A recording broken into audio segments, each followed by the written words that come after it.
İtirazımızı duyurmak, sessizliğe asla bürünmeyeceğimizi göstermek için ülkenin dört bir yanında kahraman Mehmetçiğimiz ve mazlum millet olan Filistin halkı için yapılan yürüyüşü üniversitemizde de gerçekleştiriyoruz. Okul okuması gereken çağdaki gençlerin, sokaklarda oyunlar oynaması gereken çocukların ve onlara bir gelecek hazırlamak için çırpınan babaların, yaşanılabilir bir dünya hayalleri kuran annelerin olduğu bir ülke olması gerekirken maalesef üstlerine düşen bombalarla acımasız katlediliyorlar.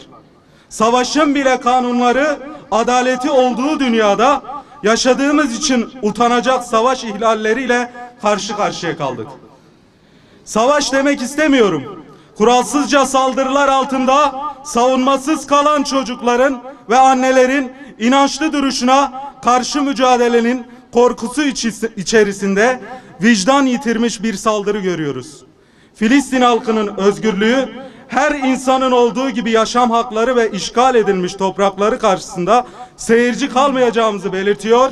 Hak ve adaletin yanında varlığı tüm dünyaya utanç verecek hale gelen katil İsrail'i kınıyoruz.